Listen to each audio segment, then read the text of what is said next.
Pronto, vamos começar agora com a nossa aula de história. Correção, página 18 e 19. Página 18. O que usamos para situar um fato no tempo? Dia, mês, Marque com o X a alternativa correta. dia, mês, Então marca um X em dia, mês e ano. Eu acertei. Para situar um fato no tempo, dia, mês e ano. Agora, para situar horário, a gente usa o relógio. Segundo, ligue corretamente. Anos numerados em algarismo arábico.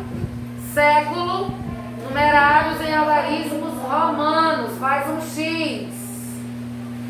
Um X de Chica. De Xuxa.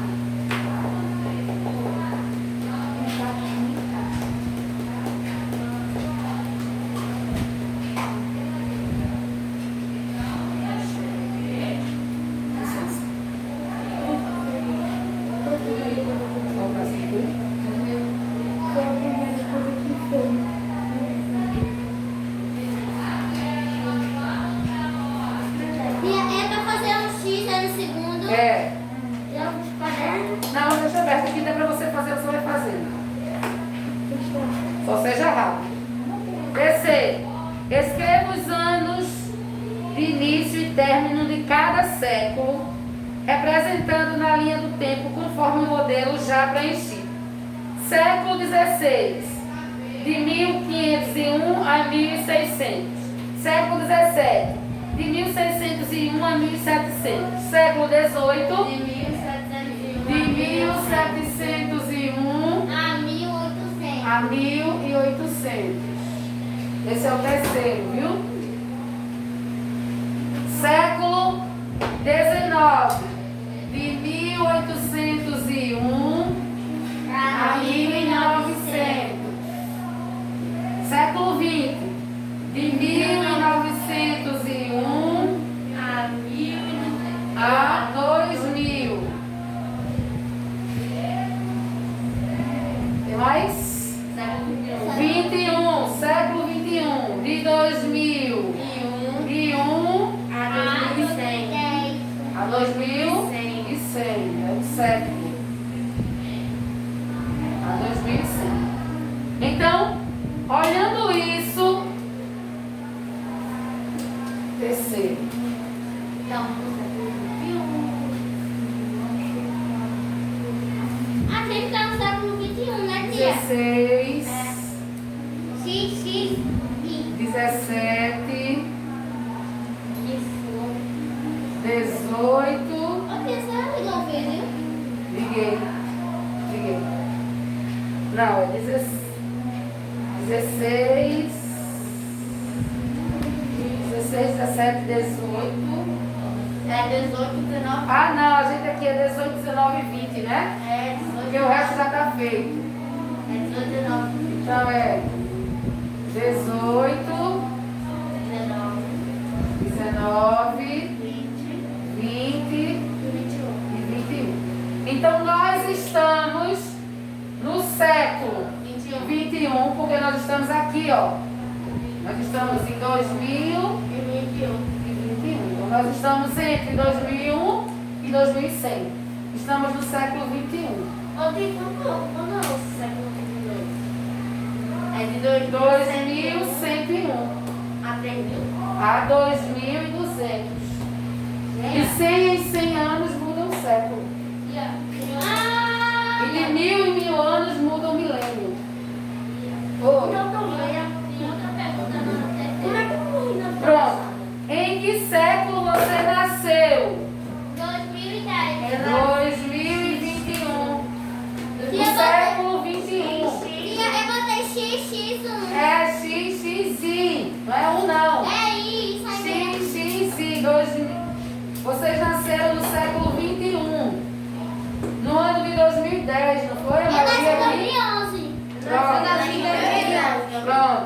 Então a resposta do terceiro lá embaixo, XXI, século 21.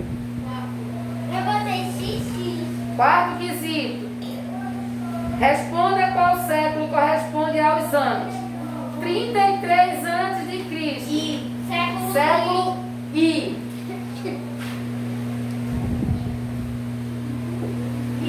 assim, ó. Ou assim ou assim.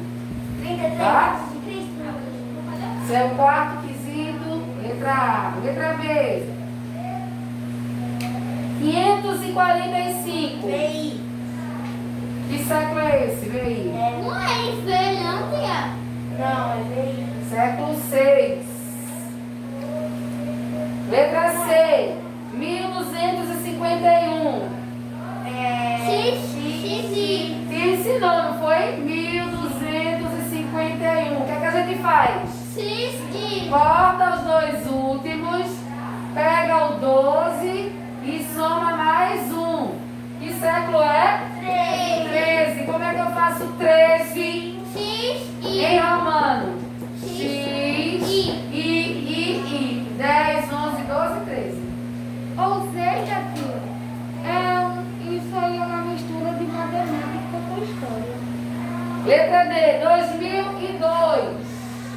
XI. 2002. Olha como a gente calcula porque vai cair no teste, viu? XI. Corta os dois últimos, pega os dois primeiros e soma mais um. Fica 21. Como é que eu represento 21 em romano? XI. 10, 20 mais 1, 21. E o V é 5, né? V é 5. I é 1, mas a gente só pode repetir 3 vezes. I é 1, V é 5, X é 10, C é 100, D 500, M 1000, L 50. Cada letra tem um valor em números romanos. Um fala 1, V é 5, né? Bota uma coisa pra gente copiar tudo isso no caderno pra gente lembrar. Não, tem que dar assunto no teste. Quinto, marque com o X a alternativa correta. Letra A. Quando queremos organizar a nossa vida, que instrumentos podemos usar? Bússola ou calendário? Calendário. Letra B. Espera eu terminar de ler. Que acontecimento histórico é de grande importância para os cristãos? Nascimento de Jesus ou observar o relógio? O nascimento de Jesus. Letra C.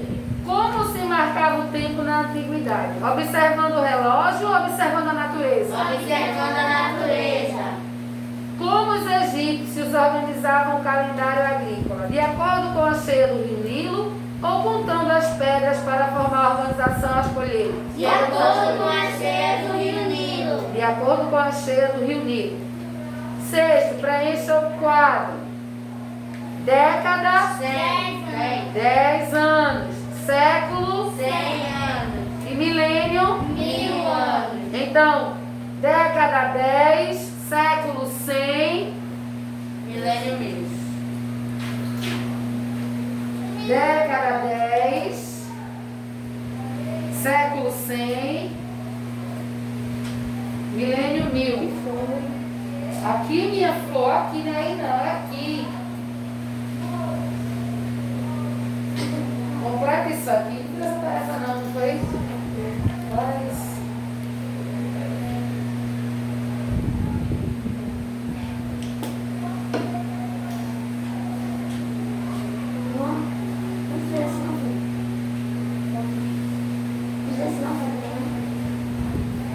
Ele não veio, não. Ele fez. Voltei. O que ele está fazendo agora?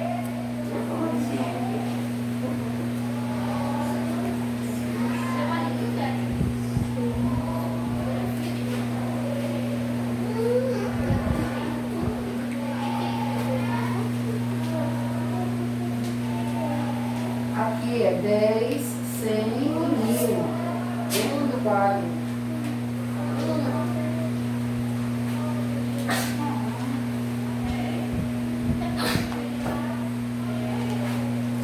Sétimo, responda quantos anos há em 3 décadas. 30 anos. 30 anos. Eu já botei.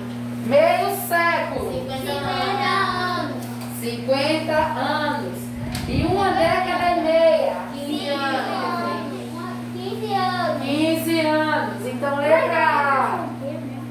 Década 10 anos. Letra A, 3 anos. Não. Uma década é 10. mais meia, que é 5, 10 mais 5, 15. Letra A, 30 anos. Letra B, 50 anos. E letra C, 15 anos.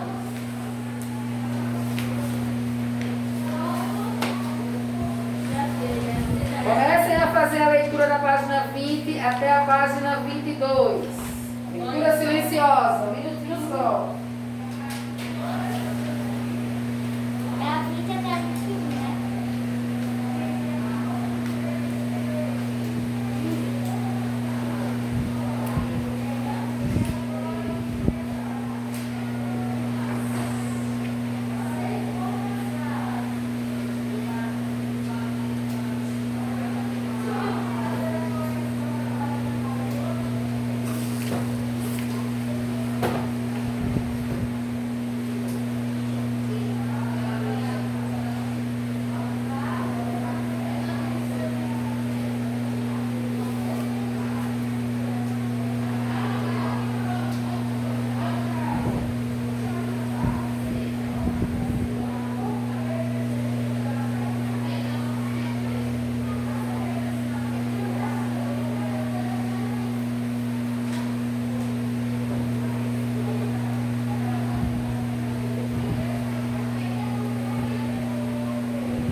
Pode, vá por aqui.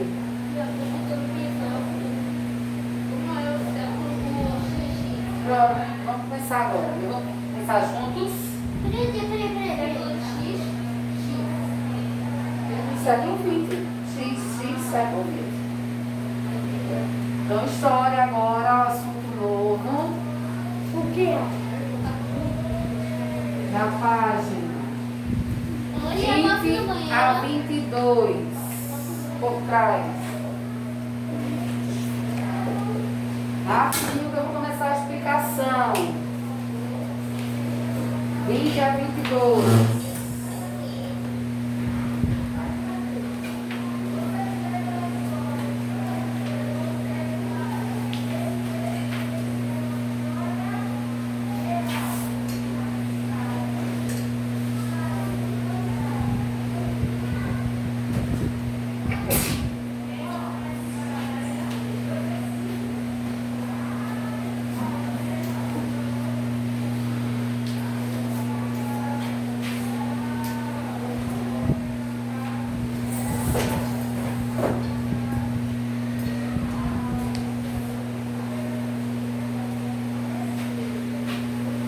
Os sujeitos da história.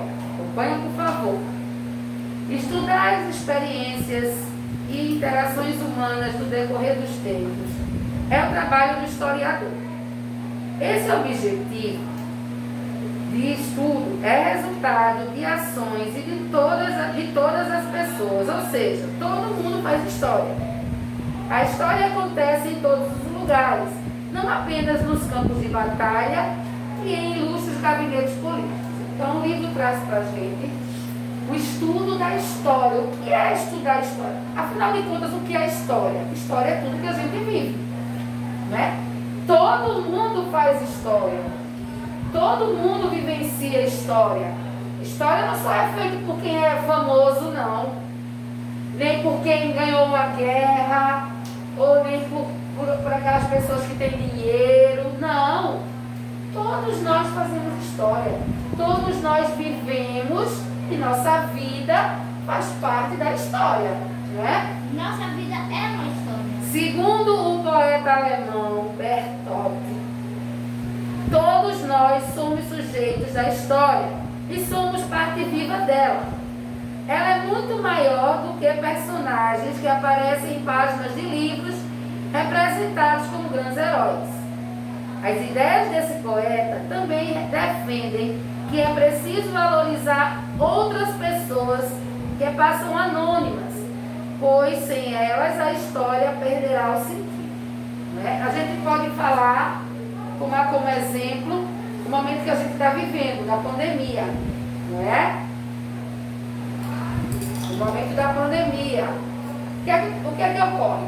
Quando a gente vai assistir televisão, né? As pessoas falam muito que o pessoal da saúde, os heróis da saúde, as pessoas, quem é que está naquele momento na televisão? Os médicos, os enfermeiros, os políticos discutindo, falando se tem auxílio, se não tem, se para, se não para, não é assim. Mas tem as pessoas anônimas por trás. Tem aquelas pessoas que não aparecem, mas que também fazem parte da história, né? As pessoas que morreram fazem parte dessa história. As pessoas que pegam ônibus todo dia para ir trabalhar, né? Que estão lá limpando os hospitais, as pessoas que estão fazendo o comércio funcionar.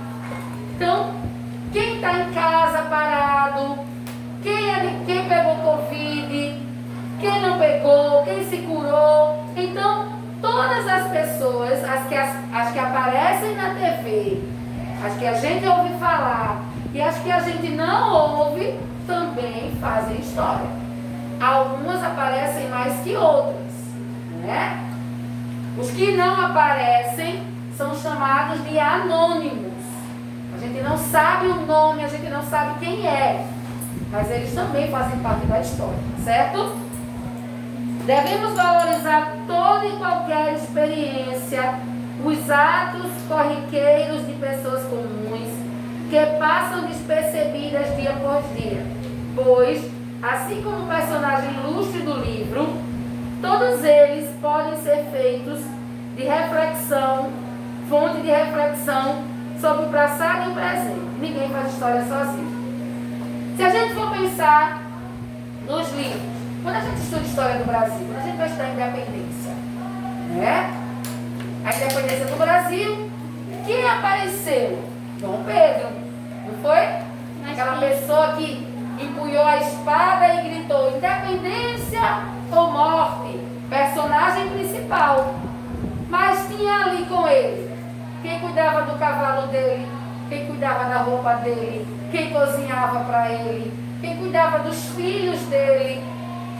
Na verdade, tinha filhos. Então, todas as pessoas que estavam por trás de Dom Pedro. Dom Pedro conseguiu fazer a história sozinho? Não. Dom Pedro foi o personagem principal. Mas por trás dele, pessoas que não apareceram também são muito importantes. Página 21. Por muito tempo, até o início do século XX, apenas textos escritos oficiais e autenticados por algum governo ou autoridade eram considerados fonte histórica. Então, até o século XX, até um dia desse, né, se a gente puder dizer, o século XX começou, o século XXI começou faz pouco tempo. Então, até o século XX, só era considerado fonte histórica. O que é uma fonte histórica? É o lugar onde a gente vai buscar a história. Até o século XX só era considerado fonte histórica documentos oficiais. O que era autenticado, o que era oficial. Acreditava-se que apenas eles continham dados confiáveis para se conhecer o passado como realmente aconteceu. Contudo, nas primeiras décadas do século XX, ocorreu uma mudança nesse pensamento. O documento escrito oficial perdeu seu papel de única fonte confiável de notícia e outras fontes foram levadas em consideração. Qualquer vestígio deixado pela sociedade humana passou a ser considerado um objeto de estudo válido para estudar o passado. Então, vou dar um exemplo. Antigamente só valia o que tivesse escrito no papel oficial. Então, o que a gente estudava, o que a gente reconhecia como fato histórico da independência do Brasil, eram os documentos escritos, assinados por Dom Pedro, assinados pelas autoridades. Depois quando chegou no século XXI, entendeu-se que todo registro, tudo que foi deixado, presta atenção, entendeu-se que tudo que foi deixado pelo homem, qualquer vestígio, faz parte da história e é uma fonte histórica. Aí eles começaram a perceber que os fósseis eram fonte histórica, as pinturas deixadas nas cavernas eram fonte histórica, um pedaço de vaso do século passado, enterrado e encontrado pelos arqueólogos, eram fontes históricas. Fósseis. Então, a partir do século XXI, começou a entender que múmias, tudo do passado, todo vestígio, tudo que já passou, serve para contar a história. Por isso que agora dá tanto valor aos museus. O que é que tem nos museus? É só documento oficial? Não. No museu está contando a história. Tem documento, mas também tem objeto, não é? Tem uma caneta que foi usada por Dom Pedro para assinar a independência. É um objeto que faz parte da história. Não é um documento escrito, mas é uma fonte histórica, não é? Um rádio antigo, usado pela sua avó, pelo seu avô, é uma fonte histórica, porque conta a história daquela época, mostra como era naquela época. Então começou a se entender que não só o papel, o documento assinado era o documento histórico, mas tudo, objeto, roupa, tudo que fosse encontrado relacionado ao que passou, trazia informações sobre a história que a gente estava querendo estudar. Diga. Minha avó, ela tinha um som bem velhinho, que ela comprou quando era 1950. Hoje em dia ela tem um som que é maior que essa mesa. Tá vendo? Essa noção permanece até os dias de hoje. Praticamente tudo que uma pessoa faz, os lugares por onde ela passa, os objetos que usam podem ser considerados como fonte histórica. Hoje em dia, a gente faz história a todo momento. Quem é daqui que não vai passear e não tira um monte de foto? Manhã. Não é? Tira um monte de foto. Tira. Todo mundo tira um monte de foto, não é? Pra quê? Pra registrar aquele momento. É um registro. Teve um dia que eu fui para o interior para casa da minha avó. Aí, mãe nunca tinha ido para lá, ela me doidou tirando foto. Apesar dessa abertura, ainda permanece a importância dos documentos escritos, mas eles foram ressignificados, ou seja, em vez de se estudar apenas os documentos, sem contestar, olhamos o objeto de estudo e nos perguntamos: quem escreveu isso? Só existe essa versão da história? Ou ainda, o que queria a pessoa que escreveu? O que queria as pessoas que escreveram esse documento? É a mesma coisa, vê só. Hoje em dia a gente tira uma foto, vai comer, tira uma foto, faz uma maquiagem, tira uma selfie, veste uma roupa.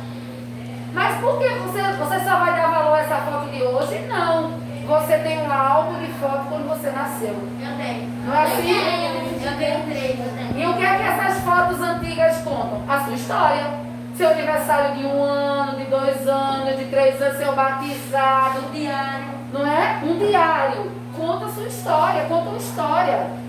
Então, tantos documentos oficiais, por exemplo, o que seria um documento oficial seu?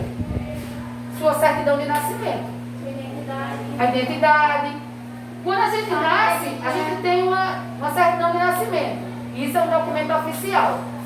Mas é só isso que demonstra que você nasceu? Não. Mas era estudante. Suas fotos quando você era pequenininho. suas roupinhas que sua mãe guardou, o primeiro cachinho de cabelo que sua mãe cortou, o primeiro dentinho que caiu. A mãe ainda tira o cartão no cachinho do cabelo que ela cortou no primeiro. Pronto, justamente. Então, a certidão de nascimento é um documento oficial que conta a história. Mas foto, cachinho de cabelo, roupinha do batizado, dentinho que caiu, tudo isso também conta a sua história. Também é uma fonte histórica. Vocês estão entendendo a diferença?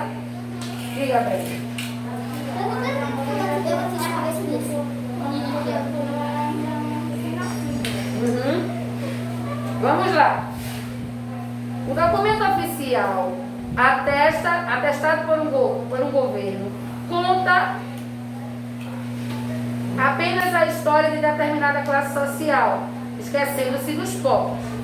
Com a modificação do pensamento aqui citado, as demais classes sociais também tornaram-se objeto de estudo. Vai brincar mesmo ou não? Então, o que é que a gente pode ver agora? Por exemplo, antigamente, vamos falar lá na época da escravidão. Antigamente, na época da escravidão, só tinha um documento, os brancos. Só os brancos tinham registro, tinham um documento oficial. E os negros não existiam, né? Se só valesse um documento oficial, quem não tivesse um documento oficial, não existiria. Então, só quem tinha uma classe social maior conseguia ter um documento oficial e comprovar a sua existência através daquele documento. Hoje em dia, não. Até um dia desse, vocês verem, quando surgiu a Covid, não é? O governo começou a fazer o quê? Cadastrar as pessoas para receberem o auxílio. Não foi assim? Para cadastrar, as pessoas precisam ter documentos. Que documentos são esses? Número de identidade, número de CPF, certidão de nascimento. Esses são registros oficiais. Só conseguiu ganhar o benefício, o auxílio emergencial, quem tem esses documentos. Então, esses documentos são muito importantes. Mas essas pessoas deixam de existir porque não tem esse documento? Não, elas existem. A história delas existe.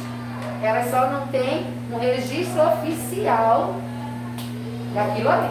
Em geral, hoje em dia, quem não tem um registro, quem não tem um documento, um registro de nascimento, é uma pessoa pobre, é uma pessoa com pouca instrução, é uma pessoa que nasceu num lugar que ninguém, né, conseguiu instruir essa mãe que a cada um tem direito. Porque o registro de nascimento é direito do cidadão. É direito, todo mundo tem que ter um registro. Tá certo? Página 21. Tipos de documentos históricos. Como dito antes, atualmente, 22. Qualquer objeto pode ser usado para se estudar a história. Você não para. Um minuto. Vou ler de novo. Tipos de documento histórico. Como dito antes, atualmente qualquer objeto pode ser usado para se estudar a história, de forma que esse estudo não está mais preso e monótono, limitado a apenas uma classe social. Para facilitar a categorização dos objetos de estudo, os historiadores convencionaram 3 grandes categorias de documentos históricos. Então, existem agora 3 tipos de documento histórico. O documento histórico escrito.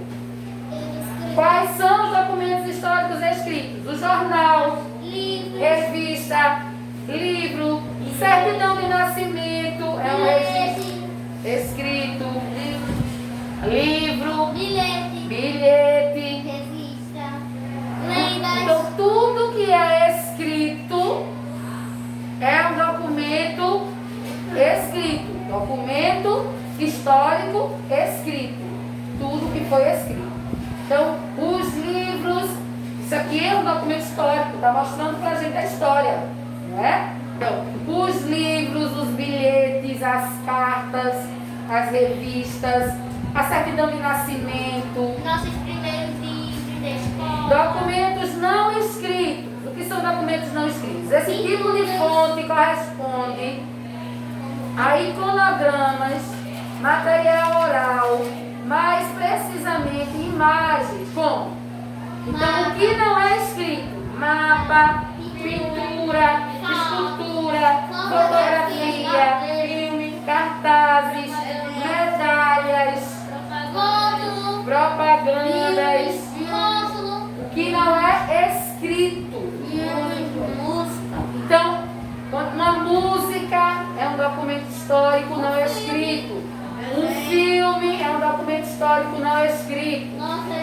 E os documentos históricos arquitetônicos são construções ou casas, prédios, apartamento, igreja, cemitério, ponte. Então, a diferença. Existem 3 tipos de documento histórico. O escrito, documento histórico escrito, o documento histórico não escrito e o documento arquitetônico. Arquitetônico são construções. Não escrito é o que não foi escrito. É um desenho, é uma imagem, é uma música, é um filme. E o escrito, como o próprio nome já está dizendo, é tudo aquilo que é escrito. Página 25. Ele vai fazer agora a página 25. Nono. Numere as fontes históricas correspondentes. Então a gente vai colocar 1 para documento escrito, 2 para arquitetônico e 3 para não escrito. Livros são documentos históricos o quê? Escritos. Então coloca 1 em livros.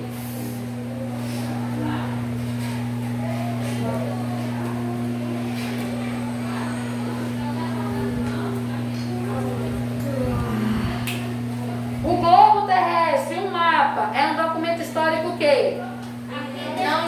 Não escrito. 3. Globo terrestre não escrito. 3. Uma ponte. Arquitetônico. 2. Uma carta. Escrito. 1. Eu vou voltar. Preste atenção, viu? De novo. Numere as fontes históricas corretamente. 1 para o que for documento